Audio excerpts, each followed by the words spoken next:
It's midnight when I hear my wife's voice drift through the open window like poison in the air. Some women stay for convenience, not love. I'm under the hood of my battered Crown Vic, grease on my hands, when those words hit me like a sledgehammer to the gut. I wipe my hands on an old rag and check my phone. There it is, glowing on Facebook for the whole damn world to see. Melissa's profile picture, her fake smile plastered next to those words. The post already has 37 likes and climbing. Her friends are commenting with heart emojis and "You go girl" messages. My fingers hover over the keyboard. I could write a novel about what I'm feeling right now, but instead, I type two words: so brave. I hit enter, grab my duffel bag from the garage, and walk out of the house I've called home for 8 years. The thing about being married to someone for nearly a decade is you learn their patterns. Melissa posts inspirational quotes when she's feeling guilty about something. Usually it's spending too much money on shoes or lying about working late. But this feels different. This feels like a declaration of war. I drive my cab through the empty streets, past the neon strip malls and closed diners that make up our mid-sized city. The radio crackles with late-night dispatch calls, but I ignore them. My mind is spinning, trying to piece together what just happened. At 43, I own Flanagan Cab Company. 3 cars, 2 drivers, and me. It's not glamorous, but it pays the bills and keeps me connected to the city's pulse. I know every pothole, every shortcut, every place where people go when they don't want to be found. Tonight, I'm one of those people. My phone buzzes, a text from my best friend Mick. Saw the post. You okay? I pull into the parking lot of O'Malley's, the dive bar where I used to play guitar before I got practical and married Melissa. The neon sign flickers like a dying heartbeat.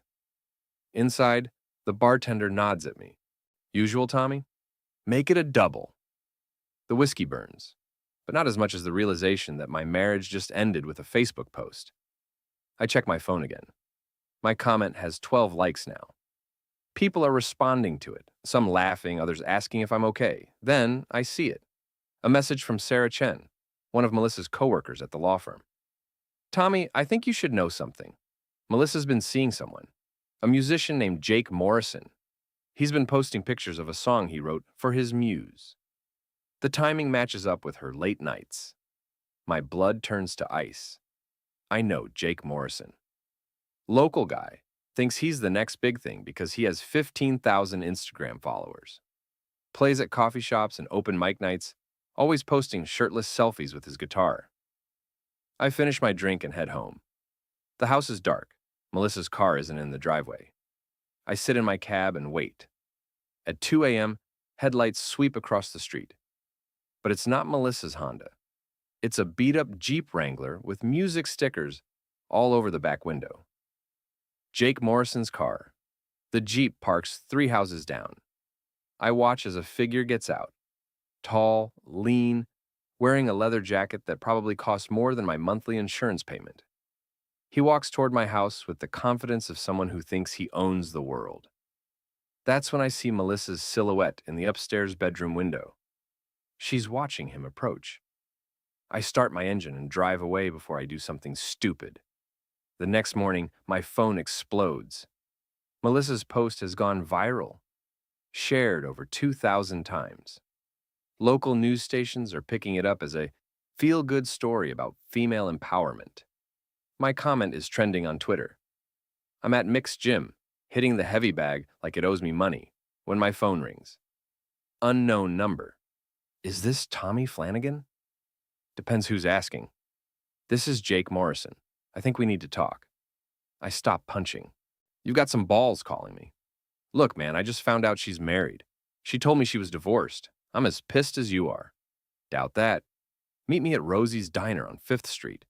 1 hour. I have a proposition. The line goes dead. Mick looks at me from across the gym. That sounded interesting. Melissa's boyfriend wants to meet. Mick grins. This should be good. Want backup? Nah, I can handle one wannabe rock star. Rosie's Diner's the kind of place where the coffee tastes like motor oil, and the waitresses call everyone hun. Jake Morrison sits in a corner booth, looking like he stepped out of a music video. Dark hair, stubble, wearing sunglasses indoors like an idiot. I slide into the booth across from him. Talk! He removes the sunglasses. His eyes are red-rimmed and he looks like he hasn't slept. She played us both. How do you figure? I've been seeing her for 6 weeks. She told me she was getting divorced, that her husband was abusive and controlling. She said she was afraid to leave because of financial reasons. The waitress brings coffee I didn't order. I take a sip and immediately regret it. And you believed her? Why wouldn't I? She's a lawyer, seems successful, drives a nice car. I wrote a song for her, posted it online with her permission. Then, this morning, I see her Facebook post and your comment, and I realize I've been dating a married woman. So, what's your proposition? Jake leans forward. Revenge. She humiliated both of us, made us look like fools. I say, we return the favor. I'm listening. I'm performing at the Blue Note tomorrow night. Big crowd, lots of people with phones. What if we performed together? Told the real story through music? I laugh. I haven't played guitar in years. But you used to. I looked you up. Tommy Flanagan and the Highway Kings. You guys were good. That was a long time ago. The song I wrote for her, we could rewrite it. Make it about betrayal, lies, manipulation. Put her real name in it. Let the whole city know what kind of person she really is. I study his face. Jake Morrison is desperate, angry, and stupid. But sometimes stupid plans work. What's in it for you? Redemption and revenge. Plus, it'll go viral. My follower count will explode. You're a real romantic, Jake. Look, I know you think I'm just some punk kid, but I'm good at what I do. I can make this hurt her where it counts, her reputation. I think about Melissa's smug face in that Facebook post, about her standing at the bedroom window waiting for her lover, about 8 years of marriage reduced to a social media statement. All right, but we do this my way. Jake grins. Deal. We shake hands, and I realize I've just made a pact with the devil. The next day, Melissa's post hits 5,000 shares. Local radio stations are talking about it. Someone created a meme using her picture with the caption, Empowerment Queen. She's eating up the attention. I spend the afternoon at Jake's apartment working on the song. His place is exactly what I expected. Exposed brick walls, vintage posters, a guitar collection that probably costs more than my car. But the kid can play. I'll give him that. What rhymes with manipulative, he asks, strumming chords. Exploitative, duplicative. Or we could go with fake as hell. I like that better. We work for 3 hours, crafting verses that tell the real story. Her lies, her cheating, her social media performance. By the time we're done, it's a masterpiece of musical revenge. You sure about this? Jake asks. Once we perform this, there's no going back. I've been sure since I walked out of my house. That evening, the Blue Note is packed. Word got out that Jake Morrison was performing with a special guest, and the local music scene loves drama. I recognize faces in the crowd, some of Melissa's friends, coworkers, neighbors. Perfect. Jake takes the stage first. Good evening, everyone. Tonight's performance is dedicated to truth. To my special guest, Tommy Flanagan, who's about to help me tell a story about love, lies, and social media. I join him on stage, guitar in hand. The crowd murmurs. Some recognize me from the viral Facebook exchange. This song, I say into the microphone, is called So Brave. It's about a woman who thinks courage means posting inspirational quotes while stabbing people in the back. The opening chords ring out. Jake's voice blends with mine as we sing about betrayal, about fake empowerment posts, about lawyers who lie better than criminals. We name names, we tell dates, we air every dirty detail of Melissa's double life. The crowd is mesmerized. Phones are recording. Someone's live streaming on Facebook. By the time we finish, the room is silent. Then someone starts clapping. Then everyone is clapping. The applause is thunderous. That's how you handle a cheating wife, someone shouts. My phone is buzzing with notifications. The live stream has been shared hundreds of times already. Jake grins at me. We did it. But as I look out at the crowd, I see a familiar face near the back. Jules Patterson, Melissa's best friend and PR executive. She's not clapping. She's filming with her phone, and she looks furious. Something tells me this war's just getting started. By morning, our performance has exploded across social media. So Brave is trending, but not in the way Melissa hoped. The video has been viewed 50,000 times. Comments range from supportive to savage. Finally, a man who fights back. This is emotional abuse. Both these guys are pathetic. Melissa got what she deserved. I'm at the cab company office when my phone rings. Melissa's number. Tommy, we need to talk. Nothing to talk about. You made your choice public. I made mine. That song was cruel and humiliating. You've destroyed my reputation. You destroyed our marriage. I'd say we're even. People are calling my office. My friends won't talk to me. Someone threw eggs at my car last night. Sounds like consequences. I'm getting a lawyer. Good luck with that. Everything we said was true. She hangs up. 5 minutes later, Jules Patterson walks into my office. Jules is 40, blonde, and sharp as a knife. She's built her PR company by managing crises for local politicians and businesses. She's also been Melissa's best friend since college. Mr. Flanagan, we need to discuss your little performance. Nothing to discuss. It's called free speech. It's called harassment. My client is prepared to file restraining orders against both you and Mr. Morrison. Your client? I'm representing Melissa now. Pro bono. I lean back in my chair. Let me guess. You're going to spin this as domestic abuse.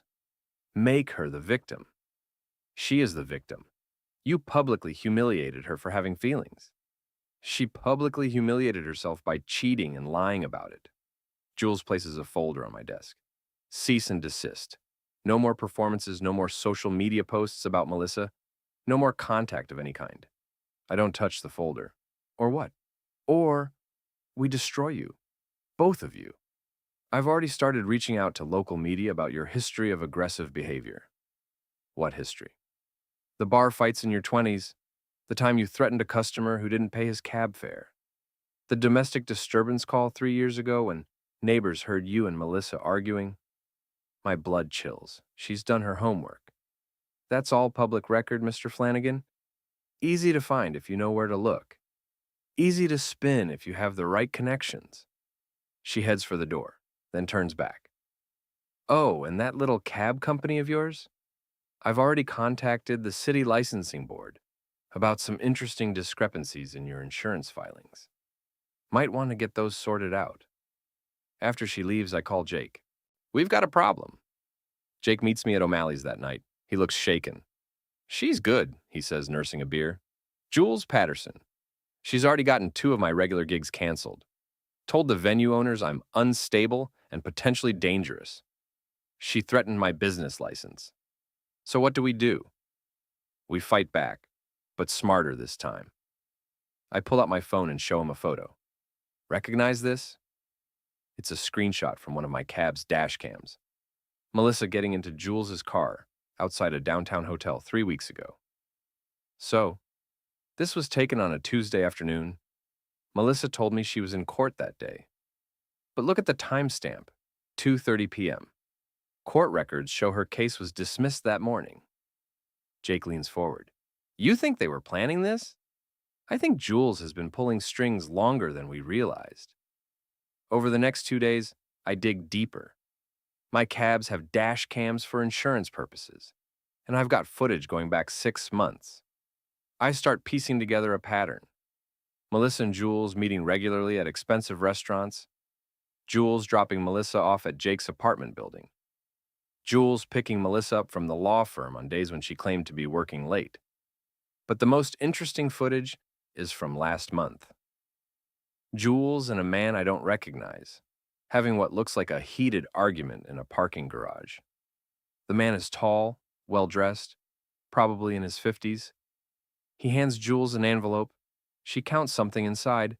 Then they shake hands.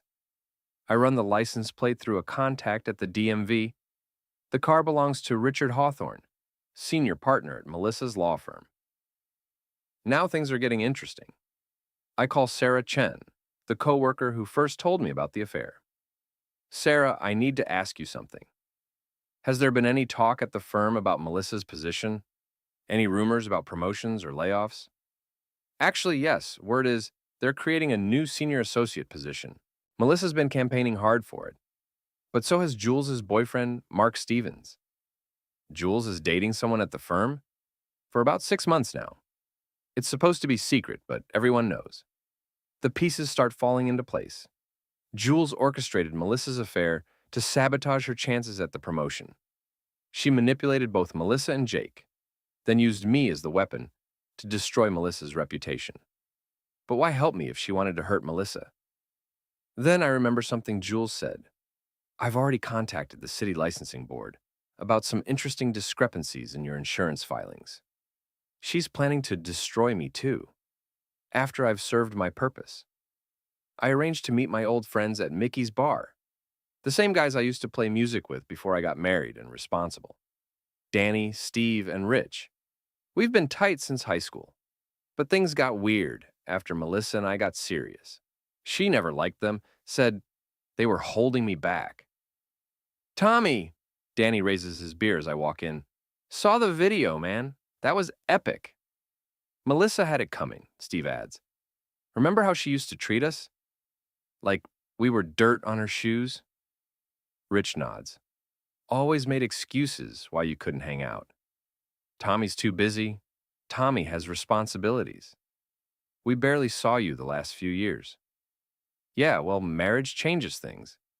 Bad marriage changes things, Danny corrects. Good marriage makes you want to share your happiness with friends. We drink and catch up. They tell me about their lives. Danny's construction business is thriving. Steve got promoted at the bank. Rich is engaged to a teacher. Normal, stable lives, while I was trapped in Melissa's web of ambition and lies. So what's next? Steve asks. You going to keep performing with that Morrison kid? Actually, I need your help with something. I explain about Jules, the conspiracy, the evidence I've gathered. Their faces grow serious as I lay out the whole story. This woman sounds dangerous, Rich says. She is, and she's not done with me yet. What do you need? Witnesses and backup. I'm going to confront her tomorrow night at the Riverside Hotel. She's hosting a PR event for some political candidate. Public place, lots of people around. Danny grins. Like the old days. The Highway Kings ride again. But when I get home that night, there's a message on my voicemail from Steve. Tommy, I've been thinking about what you told us. This sounds really messy, man. Rich and I talked, and we think you should just let it go. Move on, find someone new. Don't drag us into your divorce drama. I call him back. No answer. I try Rich. Straight to voicemail. The next morning, Danny calls. I'm sorry, Tommy. Steve and Rich are out. And honestly, after sleeping on it, I think I am too. This Jules woman sounds like she could ruin our businesses, our lives. We've got too much to lose. So you're abandoning me? Just like that? It's not abandonment. It's self-preservation. You made this mess. You clean it up. The line goes dead. 30 years of friendship, gone. Melissa didn't just destroy our marriage. She poisoned every relationship I had. The Riverside Hotel ballroom is packed with local politicians, business leaders, and social climbers. Jules Patterson works the room like a pro, introducing her candidate to potential donors. She's wearing a black dress that probably costs more than most people make in a week. I wait until she's alone at the bar, then approach. Nice event, very classy. She turns, and for a split second, I see fear in her eyes. Then the mask slides back into place. Mr. Flanagan, I thought I made it clear you were to stay away from my client. Melissa's not here, and technically, I'm a citizen attending a public political event. What do you want? I pull out my phone and show her the parking garage photo. I want to know who Richard Hawthorne is and why he's paying you. Her composure cracks slightly. I don't know what you're talking about. Senior partner at Melissa's firm, having secret meetings with you, passing envelopes full of cash. Want me to keep digging? Jules signals the bartender for another drink. Her hand is shaking slightly. You're in over your head, Tommy. Maybe. But I'm a good swimmer. Richard Hawthorne is a powerful man. He has connections throughout this city. Judges, police chiefs, city council members. Cross him and you'll lose everything. What's his connection to you? She takes a long sip of her martini. He's Mark's mentor. Mark Stevens, my boyfriend. Richard wanted to ensure Mark got the senior associate position at the firm. So you sabotaged Melissa? I gave her enough rope to hang herself. The affair was her choice. The social media drama was her choice. I just facilitated things. And me? Jake? We were just collateral damage? You were useful idiots. Though I admit you've been more resourceful than I expected. The candidate finishes his speech to polite applause. Jules checks her watch. This conversation is over, Mr. Flanagan. And if you know what's good for you, you'll forget everything you think you've learned. Or what? You'll destroy my business? Turn my friends against me? Too late, Jules. You already played those cards. I have more cards than you realize. She walks away, but I can see the tension in her shoulders. I've rattled her. That's when I notice Jake Morrison across the room, talking to a reporter from the local newspaper. He sees me and waves me over. Tommy, perfect timing. Jennifer here wants to do a follow-up story about our performance. The human interest angle, two men betrayed by the same woman, finding justice through music. The reporter, a young woman with eager eyes, extends her hand. Mr. Flanagan, I'd love to get your perspective on how social media has changed the way we handle personal relationships. I glance back at Jules, who's watching us from across the room. Her face is pale. Actually, Jennifer, I think there's a much bigger story here. What would you say to corruption in the city's legal community? Bribery, manipulation, conspiracy? Her eyes light up. I'd say that sounds like front-page material. 3 days later, Jennifer's article hits the front page of the City Herald. Local PR executive orchestrates affair to benefit boyfriend's career. The story lays out everything. The secret payments from Richard Hawthorne, Jules's manipulation of Melissa, the conspiracy to destroy both me and Jake. The dashcam photos are damning evidence. By noon, Richard Hawthorne has resigned from his law firm. By evening, Jules Patterson's PR company has lost 3 major clients. Mark Stevens is suspended pending investigation. My phone rings constantly. Reporters wanting interviews, lawyers offering to represent me in lawsuits against Jules and Richard, even a talent agent who thinks Jake and I should record an album together. But the most satisfying call comes from Sarah Chen. Tommy, I thought you should know. Melissa's been fired. The firm couldn't handle the scandal. She's also being investigated by the State Bar Association for ethics violations. What kind of violations? Apparently, she's been using confidential client information to help Jules with her PR campaigns. Trading legal secrets for career advancement? Jesus, it gets worse. The FBI is looking into Richard Hawthorne's finances. Turns out he's been taking bribes from several sources, not just paying Jules. This whole thing has opened up a massive corruption investigation. I hang up and pour myself a drink. In trying to destroy me, Jules has destroyed herself, Melissa, Richard, and Mark.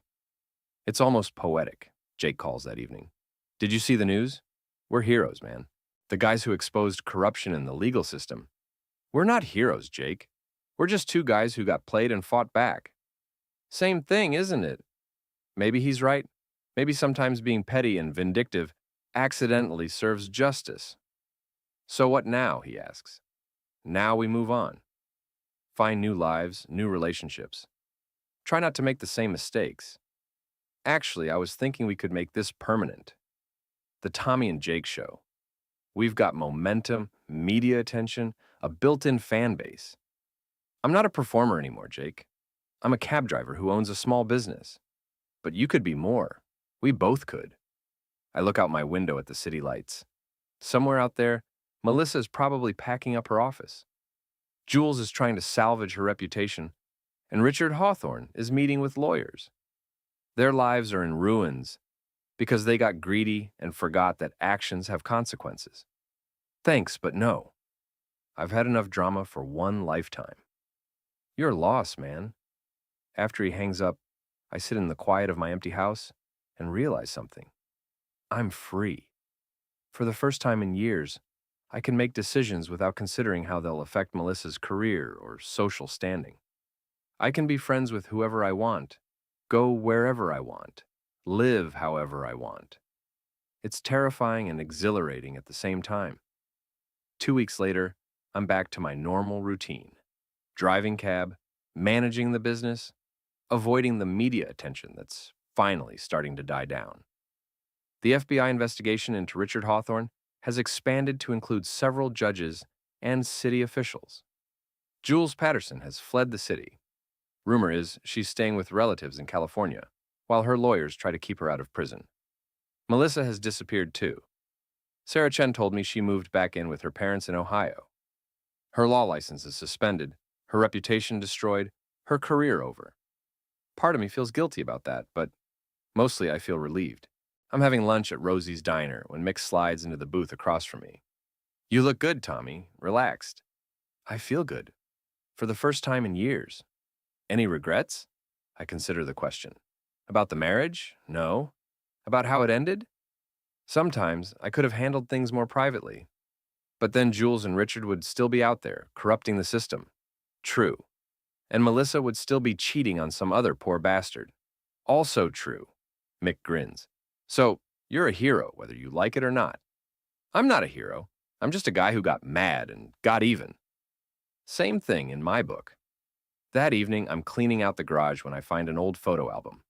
Pictures of me and Melissa from our early days, camping trips, concerts, holidays with family. She looks genuinely happy in these photos, not the calculated smile she perfected for social media. I wonder when things changed, when she became more concerned with appearances than reality, when our marriage became a performance instead of a partnership. My phone buzzes, text message from an unknown number. "Tommy, this is Melissa. I know I have no right to contact you, but I wanted to apologize for everything. You deserved better. I hope you find happiness." I stare at the message for a long time, then delete it without responding. Some conversations are better left unfinished. 6 months later, I'm performing again. Not with Jake Morrison, he moved to Nashville to chase his dreams of country music stardom. Not for revenge or publicity or social media attention, just for the joy of making music. It's open mic night at the Blue Note, the same venue where Jake and I performed our revenge song. But tonight's song is different. Something I wrote about second chances and new beginnings. The crowd is smaller, more intimate. I recognize some faces, but there are new ones too. People who don't know about my viral moment or the corruption scandal. People who just want to hear good music.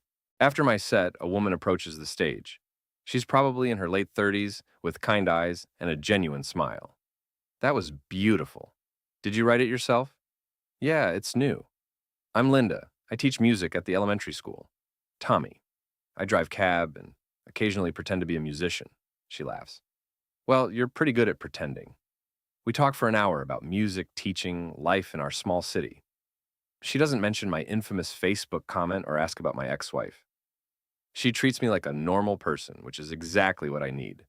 When the bar starts closing, I walk her to her car. "Would you like to have coffee sometime?" I ask. "I'd like that very much." As I drive home, I think about how different my life is now. The house is quiet, but not lonely. My business is thriving. The publicity actually brought in new customers. My friendship with Mick is stronger than ever. And for the first time since my divorce, I'm looking forward to tomorrow. I park in my driveway and check my phone one last time.